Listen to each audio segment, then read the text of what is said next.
Most computer fans are likely aware with the story of Apple's modest beginnings. It is timeless. Steve Jobs, then 26 years old, and Steve Wozniak, also 26, started constructing their technical dynasty in the garage of Steve Jobs' parents' house on April 19, 1976. While Steve Jobs was the one who knew how to market them, Steve Wozniak possessed the technological know-how. It was the perfect union. And the business they founded jointly has expanded into a $2 trillion enterprise. It's an inspiring story of two buddies beating the odds to achieve. However, the majority of people are unaware that there was a third player in those early rounds. Even if Wozniak and Jobs can be given credit for the company's overall success, ardent Apple historians view this third founder as a crucial component of the narrative. Ronald Gerald Wayne was his full name, co-founder of Apple Computer, who is less well-known.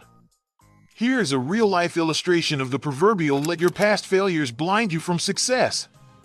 This would teach Ronald a lesson worth many billions of dollars. Ronald Wayne, who was born in Cleveland, Ohio, had a generally ordinary childhood despite his natural curiosity and need to know how things worked. He received his diploma from the School of Industrial Art in New York in 1953. He would then go on a voyage of self-education in product development, electrical engineering, and mechanical engineering. He would relocate to the West at age 22 in search of opportunity. In his 20s and early 30s, Ronald held a variety of jobs until starting his own firm in 1971. For almost 5 years, Wayne ran the Las Vegas-based engineering company CYAN, which was appropriately focused on slot machines. Unfortunately, this company would eventually fail. Although Wayne was a talented engineer, he wasn't particularly good at managing a firm. In 2014, he admitted to Cult of Mac, "I very quickly realized that I had no business being in business. It was much better for me to work in engineering." Ronald Wayne spent the whole year that followed his company's failure repaying investors, which was an unusual action for most business people. He felt personally accountable for their losses. He felt obligated to set things right with everyone who had placed their trust in him, so he purchased all the shares back at the same price the investors paid for them. Wayne experienced severe trauma as a result of his company failing, and this event helped to form his future aversion to taking risks. The heart of the narrative. Wayne eventually decided that owning a business wasn't for him, and he accepted a position as chief draftsman at the recently established Atari video game firm, where he met Steve Jobs and his friend Steve Wozniak. The Atari days. It didn't go well the first time Jobs approached Wayne about a potential business deal. Even though Jobs was aware of Wayne's prior failures in the slot machine market, he was willing to collaborate after becoming financially successful. Wayne was contacted by Steve Jobs, who informed him that he had access to $50,000 and inquired as to his interest in returning to the slot machine industry. That, according to Wayne, is the quickest way he may lose $50,000. Now, Wayne and the majority of his co-workers did not particularly like Jobs. Wayne even went so far as to claim that he would cuddle up to an ice cube for warmth rather than Steve Jobs if given the opportunity. But he did see the enthusiasm and determination of the then 21-year-old Wayne, who wasn't so quick to reject the offer for the next business endeavor. Before we continue, be sure to hit the like button. And if you're not yet subscribed to Pickup Finance, hit that subscribe button now and turn on the bell notification so you won't miss the best videos that we upload. Let's get back to it. Apple becomes real. Wayne invited Jobs and Wozniak to his house in 1976. An extremely contentious discussion regarding computer design was set to take place that evening. These discussions, in Wayne's opinion, frequently took place, but this particular evening was unique. Their conversations grew impassioned as the evening went on, and they all started down a path of limitless opportunity. Keep in mind that the CPU microprocessor was still relatively new at this time. Personal computers weren't actually a thing, they were just hobbyists' DIY kits. After much discussion, Steve Jobs suggested that the three of them form their own business, with the two Steves serving as the CEO and Wayne serving as a minor owner. Jobs and Wozniak made it abundantly apparent from the start that this would primarily be their firm. Wayne did not object to the choice because of his prior business ownership experience. This was the pitch of the building. Each of Jobs and Wozniak would own 45% of the company, leaving Wayne with 10%. When the two Steves couldn't agree on a course of action, he would serve as a tiebreaker. When the two extremely ambitious, brash 21 and 25-year-old Steves entered the room, Ronald Wayne, who was 41 at the time, would play the role of the grown-ups in the room. Wayne concurred, and the Apple Computer Company was established on April 1, 1976. Wayne created the internal corporate document systems in the early years of his employment with Atari. He started working on the Apple Partnership Agreement, which outlined each founder's position inside the business, employing those skills. Steve Jobs would be in charge of marketing and electrical engineering. Wayne would be in charge of the mechanical engineering, while Wozniak would be in charge of the electrical engineering. Once this was resolved, Wozniak would sell his HP calculator for $500 and Steve Jobs would sell his VW microbus for a few $100s. After receiving the funds, they started work on the first Apple I prototype, a computer kit that let hobbyists experiment in the exciting new world of PCs.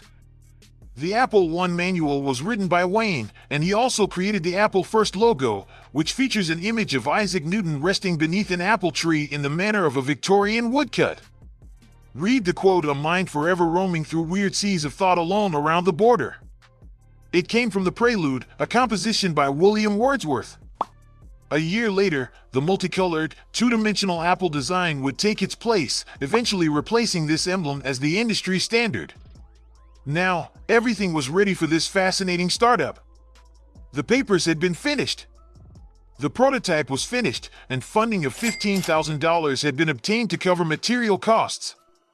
The initial product was used in a math class at a high school. A total of 200 pieces were made, and almost all of them were sold in just 10 months. Jobs quickly sold 50 computers to the Bike Shop computer store for an average price of $500 apiece. Apple Computer was now moving forward at top speed. But Wayne had quit only 12 days after the contract was signed. For $800, he returned his ownership of the business to the two Steves, resting safely. It's simple to doubt Wayne's logic now that Apple is a success on a global scale. However, at the time, there were a lot of startups growing in garages and basements of houses, including Apple. According to estimates, 20% of small businesses fail in their first year, 50% do so in their first 5, and 65% do so in their first decade. We can all agree that Apple was a wise investment thanks to the gift of hindsight. But Wayne knew that this was a risky bet and that he had lost bets before. The younger of the two Steves. If things didn't work out, there wasn't much to lose financially. All parties to the partnership agreement would be liable for any debt incurred by particular members. Wayne was aware of the dangers he had faced, knowing firsthand what it was like to start a business from scratch, and was aware of the store that had made the initial orders for the Apple. One claimed that the bike store was infamous for being lax with payment terms. Wayne was quite alarmed by how quickly things were developing. His fear over his prior business failure overcame him. The resignation will probably be remembered as one of the biggest squandered commercial opportunities ever. The real driver there was the fact that a couple of years before, I'd had my own corporation designing and building gaming machines in Las Vegas, but it didn't take me long to realize that I really had no business being in business. I was a better engineer than I was a businessman. And I had spent, after the company failed, I had spent the next year and a half buying my way out of it. And that rather traumatic situation influenced, at least in one respect, my reasons for leaving the enterprise. Now that I've stated that, I suppose everyone is curious about how much money Ronald Wayne lost. It is absolutely speculative to determine exactly how much a 10% stake in Apple would be worth today. A 10% stake in Apple, however, would be worth $229 billion today. However, it's likely that his shares would have been diluted throughout that period of time. Wayne would have faced a number of choices over the years, making an exact estimation of his current worth unattainable. Wayne would, however, undoubtedly be a multimillionaire considering the $2.3 trillion market cap that Apple currently has. Had he kept even a little portion of his share, he might have become a billionaire.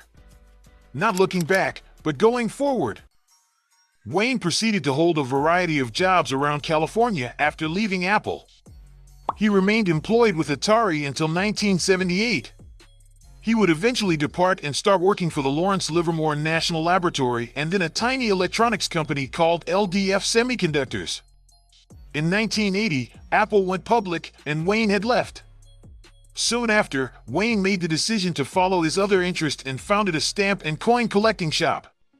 His store enjoyed some success for a while, but after the stamp market crashed and there were 2 break-ins, he was compelled to close it and run the business from his house. Unfortunately, in a sad turn of events, Ronald Wayne would lose his whole life savings in a home invasion. With 145 ounces of gold and $3,000 worth of silver, he retired and relocated to Florida. Sadly, his savings were never recovered following the heist, and he was forced to sell his house in order to make up the losses. Currently residing in a mobile home park in Nevada, Ronald Wayne continues to amass stamps, valuable coins, and other relics. He released 2 books in the early 2010s.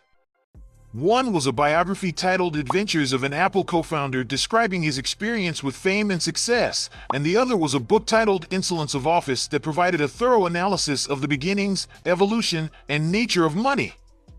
Additionally, he is now raising money through crowdfunding for his 3rd book, Counterfeit Trust and the Nature of Money, which is an expanded analysis of the world's monetary systems.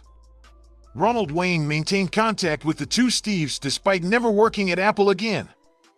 Steve Jobs and Steve Wozniak spoke highly of Wayne and frequently lauded him for being a nice, wise, and generous man in interviews. And those traits are evident in Wayne's behavior since leaving Apple. Unexpectedly, Wayne frequently asserts that he does not regret his choice to leave the organization and that he still adheres to his cautious demeanor.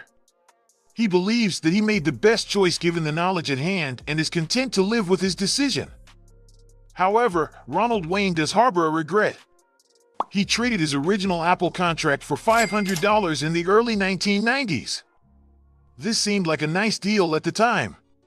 He had no way of knowing how fervent Apple memorabilia collectors would become. He claimed that the contract had been gathering dust in a filing cabinet and he didn't know why he would need to keep it. The same contract was sold at auction for $1.59 million 15 years later. Ronald Wayne remarked, in that, "You have the tale of my life," upon learning of the sale. The tale of Ronald G. Wayne, who was present at the founding of one of the most prosperous businesses in history yet chose to walk away, comes to a close now. What emotions do you suppose you would have if you were in his shoes? It's intriguing to consider. Look around our channel to see if there's anything else you may enjoy. Thank you for watching, and I'll see you soon in the next video.